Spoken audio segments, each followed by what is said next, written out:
Excursus on Free Will, Determinism, and Occasionalism. Is there such a thing as a cause? Is there such a thing as time? Is there such a thing as nature? Is there such a thing as space? Is there such a thing as free will? Is there such a thing as history? Is there such a thing as fate? Are there permissive decrees? Why did Adam and Eve sin? These are the questions we will be considering in this video. On page 128 and following of my Flat Earth Encyclopedia, I demonstrate that Western science, both Newtonian and Einsteinian, operate off of the Christian pantheist notion of God's omnipresence.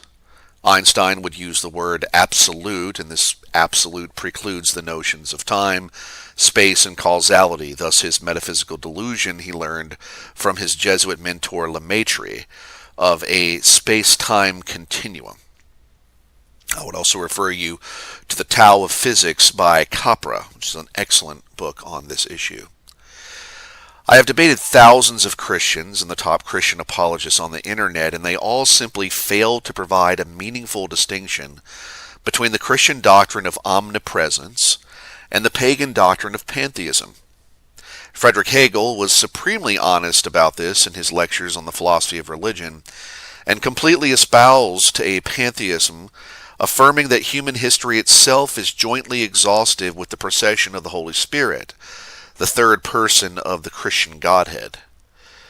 This is one of the many reasons I left Christianity in 2012 and espoused Nazarene Messianic Judaism.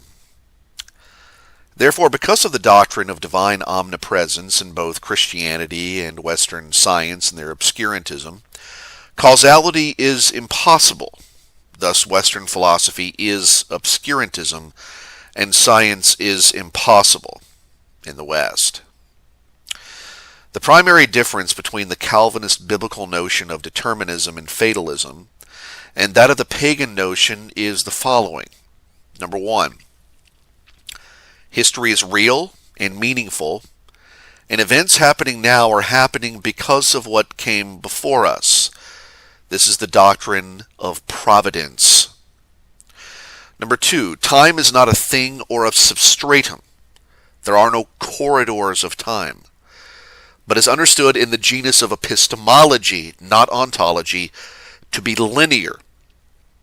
Time and the future are not cyclical and predictable to man, but linear and known only to God unless he reveals his intentions.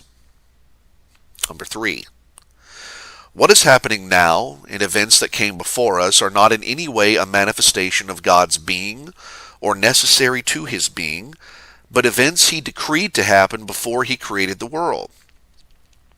Number four, fate is not a force above God that binds God himself, but of God's decree. Calvinist determinism is a form of fatalism, but not in the Greek pagan sense of a force above God himself.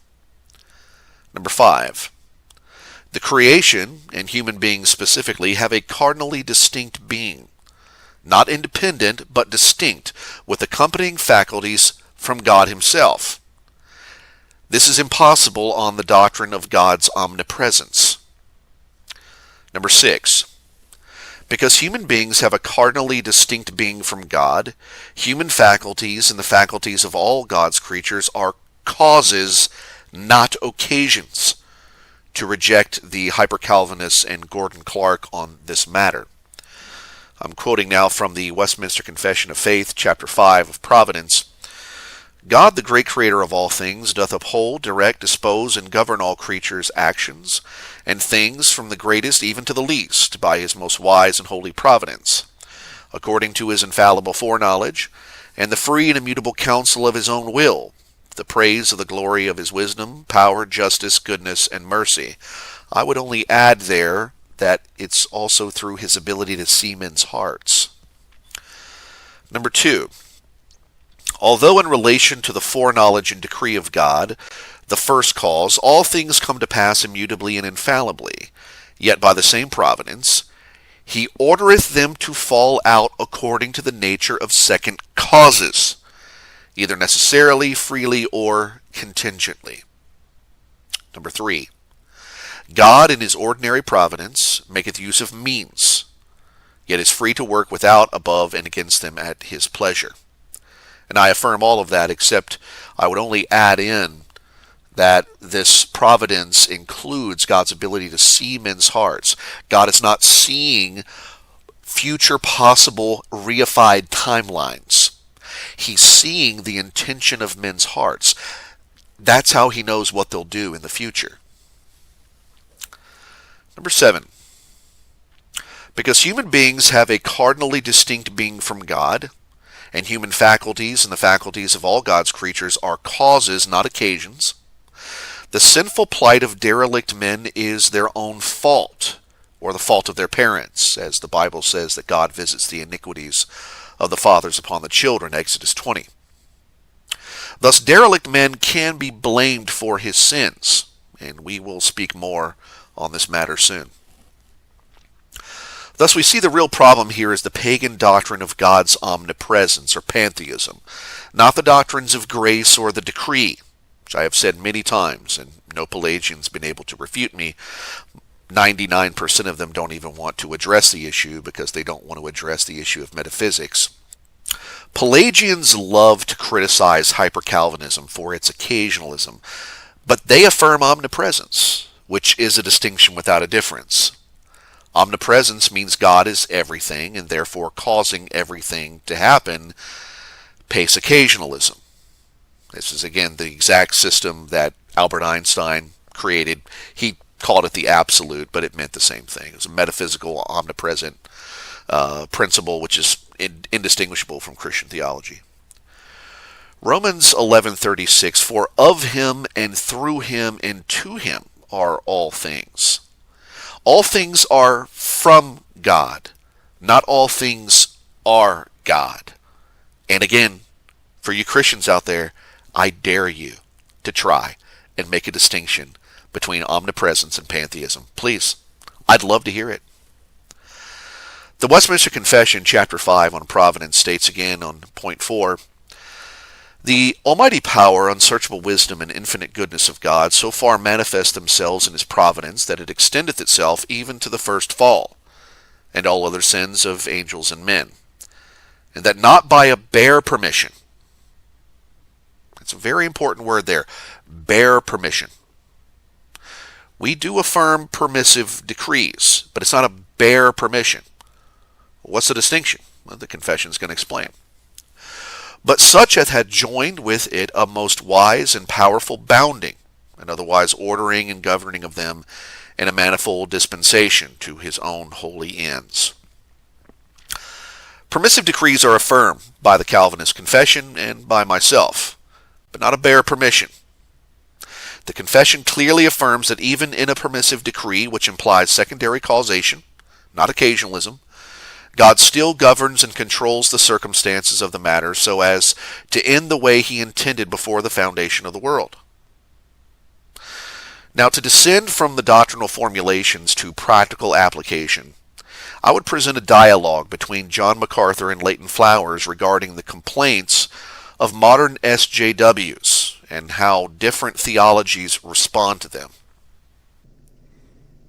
You made me live in this environment with this kind of culture and this kind of corruption and these kinds of people, and you're the God of history, you're the God who controls everything, you're the sovereign God, you've done this to me, and now I'm suffering, and I'm suffering for something I didn't do. You're not fair. This is wrong, because fairness does not mean equality of opportunity. And the people around me are responsible for the mess of my life. This is also wrong, because responsibility is not an abstraction you can impute to other people. It is superior power to bind a man and penalize him for his sin. John MacArthur has been educated in Western universities and does not know how to catch these Platonic terms being thrown at him. He is, like most people in the West, mentally shattered. And not only is he mentally shattered on these points of what responsibility means, of what fairness means, He's also a Baptist who thinks he can be a Calvinist, which is absurd. Now, you say, well, who would say that to sinners? Well, sinners say that to themselves. So when the church decides we're going to embrace their victimhood, this is a disaster. That's why Calvinism is a disaster, in my opinion. Because systematically, you're embracing everything he just now said the sinner is saying to himself. Because that's what the Calvinistic worldview is saying is true about God. No, he isn't. He is brainwashed with Western natural law theory, like everyone else, including most Calvinists. The way that SJW is using the words fair and responsible are Pelagian in nature, not Calvinist. And so it is the Pelagian theology that is fueling the SJW's victimhood, not Calvinism. You say, well, John MacArthur is a Calvinist. No, he's not. You can say he's Calvinistic. Again, I have said this many times. Most of these philosophers, Gordon Clark understood these matters of might makes right, and what responsibility means, what fairness means. Gordon Clark understood that. He was a master philosopher. But most Calvinists don't understand what they're doing. They've adopted Western natural law theory. And Gordon Clark talked a lot about this. And he understood the dangers and the error of natural law theory. There is no Platonic realm above God that he's accountable to. The SJW thinks he is righteous in his victimhood because Pelagian Christianity has taught him justice is equality of opportunity. Leighton is sticking his proverbial foot in mouth here. Pelagian Christianity teaches the SJW to ignore and violate God's law, yes, the Mosaic law. There is no other law system given in the Bible. Sorry, Christians. And then he wonders why his life is screwed up. I would refer you to my video, Calvinism Promotes Apathy and Immorality, ? And my Rise of Derelicts book, where I go into much more detail on this point. It is undeniable that the Pelagian theology is behind the rise of the social justice movement. You can read B.B. Warfield's masterpiece work, The Studies in Perfectionism, or my book, Rise of Derelicts, and it goes into great detail on this matter. The modern SJW movement is just a direct extension of the doctrine of perfectionism laid out by John Wesley in the West, but the Jesuits came before him. So how does this work in real life? How can God decree everything that comes to pass and still create a world where human beings have distinct faculties of causation with free agency? Notice I'm using the word free agency, not the word free will, and I will clarify that soon. 1 Kings 8:39. Then hear thou in heaven thy dwelling place. No omnipresence. Looks like a flat earth theism here. God has a sanctuary above the firmament.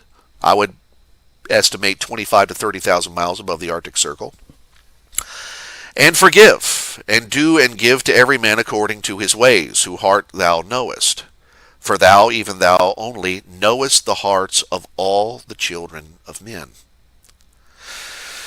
I would definitely see this point here as needing to be included in the confession. This is such an important point when you're dealing with Pelagians and especially open theists. Psalm 139:2, Thou knowest my downsitting and mine uprising, thou understandest my thought afar off. So not only can God see men's hearts, see the thoughts and intentions of men's hearts, he can see it afar off before it even happens. He can see.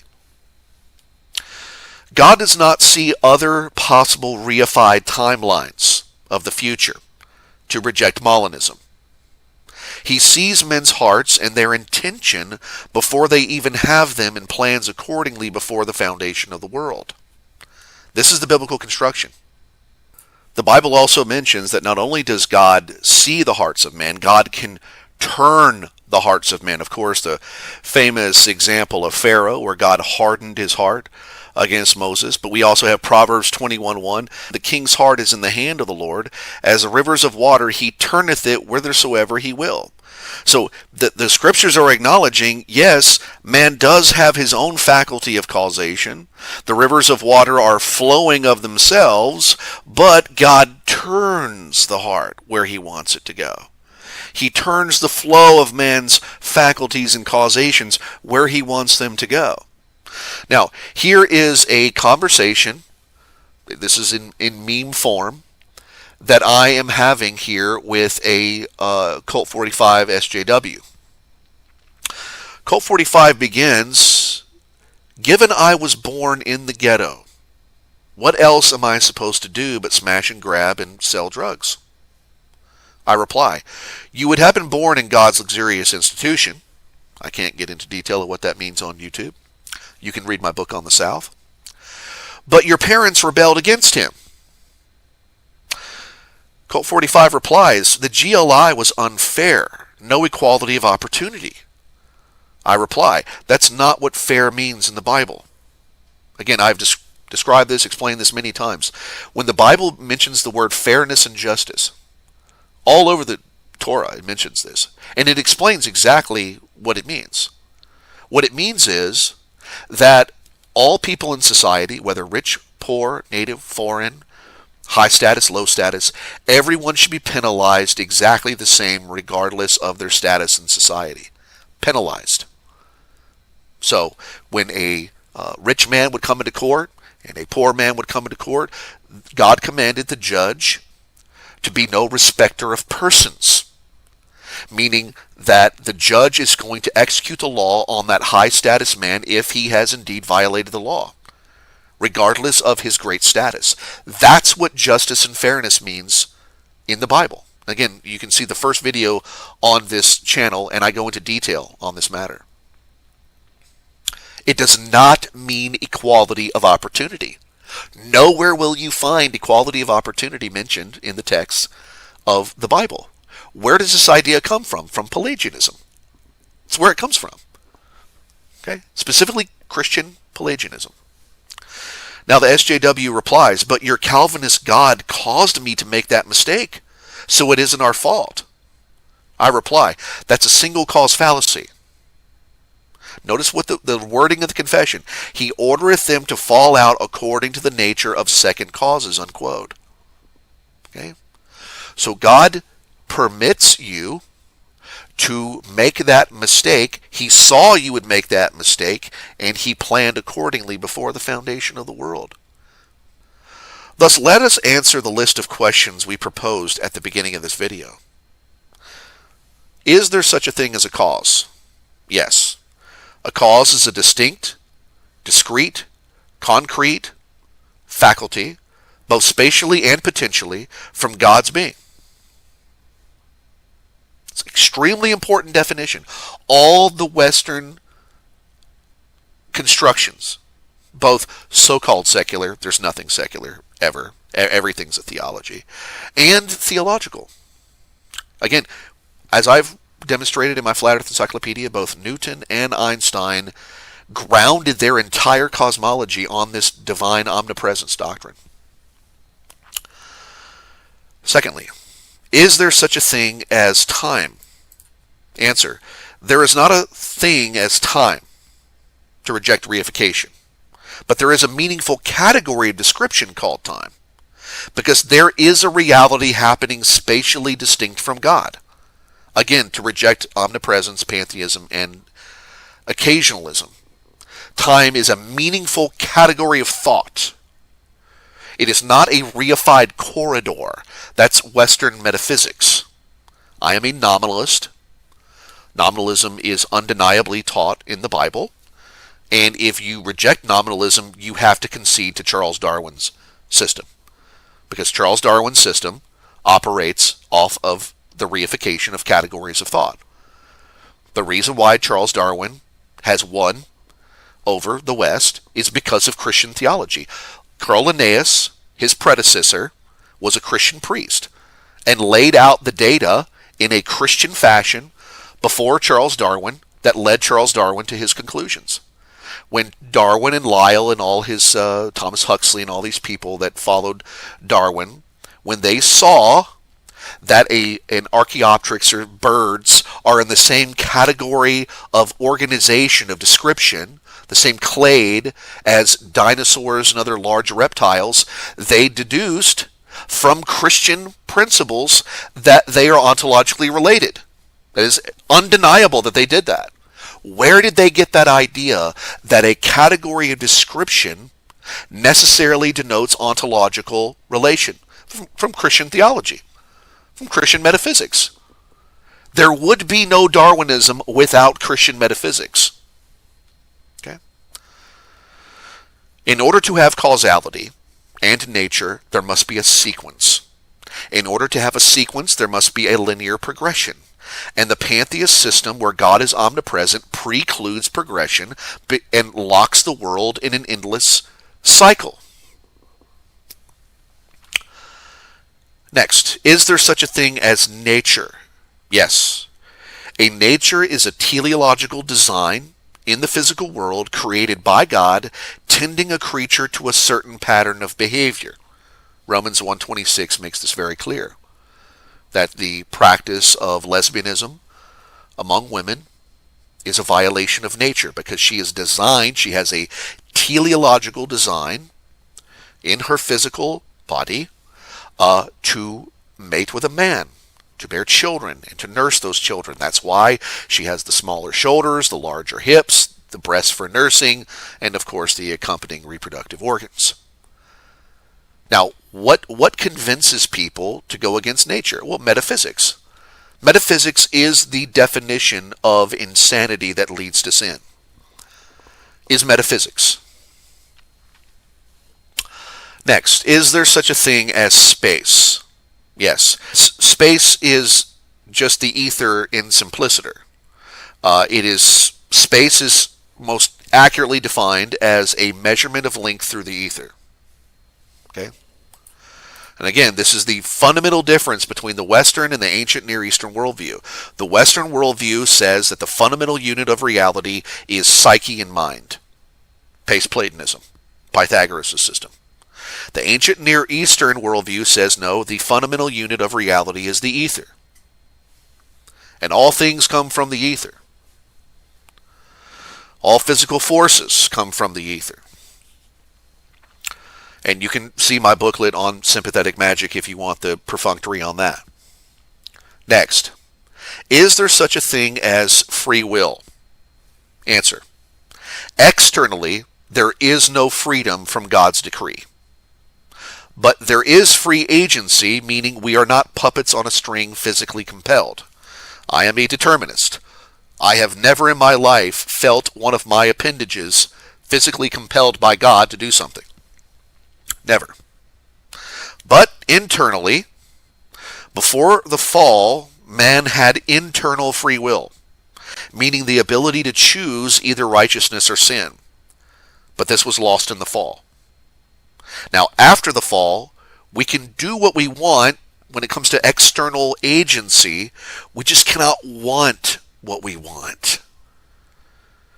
That is the distinction of determinism. You can do what you want physically and externally, but you cannot want what you want. Next, is there such a thing as history? Yes, to reject divine omnipresence in the Eastern pagan notion of samsara. The future is unknown, but to God alone, unless He reveals the matter. Again, history is simply the record of events that have taken place spatially distinct from God. This distinction between a flat earth theism, God has a dwelling place above His firmament. Okay? Again, this is made very clear all over the Bible. 1 Kings chapter 8, Solomon says, Lord, hear thou in heaven thy dwelling place. All over the Psalms, it will talk about how God looks down from heaven upon the sons of men to see if there was any that were righteous. None are righteous, no, not one. Genesis chapter 11, when the antediluvians were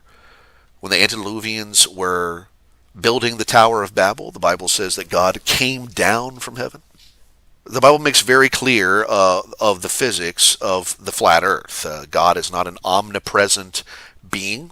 The Bible makes very clear, even depicted on the Ark of the Covenant, how the being of God works. When God is in heaven in his sanctuary on his throne, which again, it's literal language. I have no reason to believe it's anything but literal language. About 25 to 30,000 miles above the Arctic Circle, there is a physical sanctuary.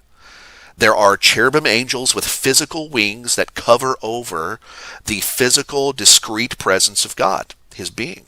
That's depicted right on the Ark of the Covenant.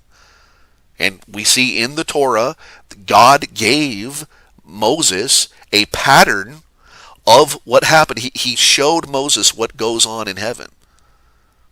And then he wanted a depiction of that on the earth with the temple and the tabernacle. The mercy seat and the Ark of the Covenant were to depict what goes on in heaven. These are all material, flat earth, theistic explanations of reality. Now, the Bible makes very clear that God's Spirit, his power is omnipresent, but his being is discrete. And when you look at the word image for the image of God in the Bible, especially in the book of Genesis, it literally means a physical image. When Adam and Eve gave birth to their children, to Seth, to Cain and Abel, it says that they made them after their image. It literally meant a physical image. Our human physical image looks like God. We are patterned after his physical image. God actually exists. Heaven is a place that actually exists. Christians are just these metaphysical Christians. They're just atheists. It's just like this atheist cope of metaphysics. It's what Richard Dawkins called sexed up atheism. That's all it is.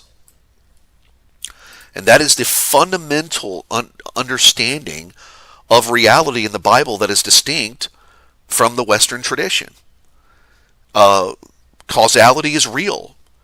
We are distinct beings from God with actual faculties of causation. This is the only way to do science. And people freak out on me. Oh, but Drake, well, look at all the great technology we have. Yeah, that was given to us by the Maxwellian school, which is ancient Near Eastern science, not Western science. How do I prove that? They all based everything on the ether. They were not doing metaphysics. At least not substantially. Again, all Western people are mentally shattered, so fundamentally they were doing ancient Near Eastern science because they were basing everything on the ether, which is actual science. Who were the Maxwellians? Michael Faraday, Oliver Heaviside, James Clerk Maxwell, C.P. Steinmetz, Tesla, Marconi, Oliver Lodge. Those are the men who built the electrical grid and the wireless technology that we have. It was not Newtonians. They were not Newtonians. They did not believe in atomism. They were not Galileans. They were not Einsteinians. They were Maxwellians. They believed in ether science, which is ancient Near Eastern science, not Western science. Again, the fundamental distinction between Western science, Eastern science, or ancient Near Eastern science, fundamental unit of reality in the West is psyche and mind. The fundamental unit of reality in the ancient Near East is the ether. Now, is there such a thing as fate? Answer. In the pagan sense of a force above God himself, no. In the biblical sense of God's sovereign decrees, yes. The Bible does teach a form of fatalism. It is not the Greek sense. Next, are there permissive decrees? Yes, to reject omnipresence and occasionalism. I would like to present a video of John Piper with criticism by Leighton Flowers to explain exactly what I mean. So here's what Jesus says in Luke 22:31. Simon, Simon, as he's talking to Peter just before he denies the Lord. Simon, Simon, behold, Satan demanded to have you, that he might sift you like wheat. But I have prayed for you, that your faith may not fail. And when you have turned again, not if you have turned again, when you have turned again, strengthen your brothers. In other words, yes, I'm going to give Satan permission to sift you like wheat, and I know it's going to involve 3 denials, and I know you're going to turn, and I know that the purpose of bringing you back according to my prayer is that you might strengthen your brothers. So even in situations where God is permitting, he's permitting by design. When you permit something and you know what it's going to do and you know all of its outcomes and you go ahead and permit it, you permit it wisely if you're God, and it wisely fits into the overall pattern of what you are planning and doing. Okay. So there he's, again, using the concept of permission, but within the concept of foreknowledge and God's all-knowingness, what he's trying to argue is that God permitting it is a part of his sovereign plan. Now that's Molinism. that's all that really is. When you're talking about God foreknowing things that people are going to do and then permitting those things that people do, that's basic foresight Arminianism. That's Molinism explained more philosophically. No, it isn't. And I agree with everything Dr. Piper said there. Molinism is the idea that God sees future possible reified timelines.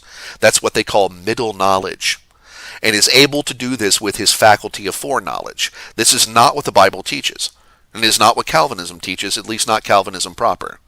John Owen deals with this matter in detail in his Vindiciae Evangelicae, in his work against the open theist Socinians. The way God knows what men would do regardless of God's decrees is not through foreknowledge, but through his ability to see the intention of men's hearts. Again, 1 Kings 8:39, Psalm 139:2. You understand my thought afar. Before I even have these thoughts, before I even have these intentions in my heart, God sees them. God can see his intentions. Now, seeing man's thoughts afar off that would be foreknowledge. Okay, but there's a distinction of heart knowledge. God also can see the intention of men's hearts. It's a compound faculty there. God does not see other possible reified timelines of the future. That is metaphysics. The Bible does not do metaphysics to reject Molinism. He sees men's hearts and their intention before they even have them and plans accordingly before the foundation of the world. This is completely foreign to pagan notions of fatalism and determinism. Now, finally, why did Adam and Eve sin? And I honestly do not see why this issue is such a quagmire for theologians. Again, Jonathan Edwards wrote a huge volume on this, and I honestly don't see why there has been so much controversy on this question. It's so easy. Paul tells us exactly why Eve sinned. 1 Timothy 2:14, and Adam was not deceived, but the woman being deceived was in the transgression. The serpent, Satan, deceived her. That's why she sinned. I don't understand how this is difficult. Now, the reason why Adam sinned is also quite obvious. He knew Eve was going to die. Okay, that's not an abductive explanation. That is deduction. That's what God said. In the day that you eat thereof, you shall die. He was in love with her and did not want to live without her, even if it meant plunging the to come history of the human race into sin, death, and misery. And this is everything I have seen about men, my 45 years of life. Men are absolute simps for women. I've done it when I was younger. I simped, and I paid a visceral price for it. When I was about 18, 19 years old, yeah, there were 2 girls. I simped hard, and I got brutally wrecked for it. I was a black piller by the time I was 20 years old. Total black pill on the Western female.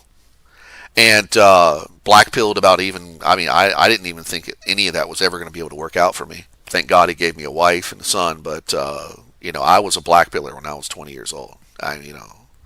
It just felt with this overwhelming sense of simpery for women. I had it when I was young. I think most men really regret a lot of the simping they did for women their whole lives. Everything that I have seen about men, the fundamental reason why men live and walk this earth is for women. That is, that's what men live for. They go to the church that they go to find a good woman. They make money. They want to make money. They will sell out their best friends, their family, God himself to make money. So just to have money? No, he's doing that to get a woman. He will lie, cheat, steal, betray, whatever it takes to get a woman. That is everything I have seen about men my entire life. I don't think this is speculation at all. This is 45 years of empirical observation. That is not speculation. The fundamental, I have had students of mine that I have just wrecked my life to help them make money, help them to understand the truth, and they betrayed me. Why? Because they were bitter at life and at God because they can't have a woman, because of how bad things are in the West now with the male-female relationship. Just bitter at everything because they can't have a woman. Everything I have seen about men live, I think, a generalized statement. I don't even think it's generalized. I think it's pretty much like 97% or more of men. The number one thing on their mind, the number one intention they have, the number one goal they have in their entire lives is to fall in love with a woman and live happily ever after with a woman. That is what everything they live for. So, I honestly don't see how this is a difficult problem to answer.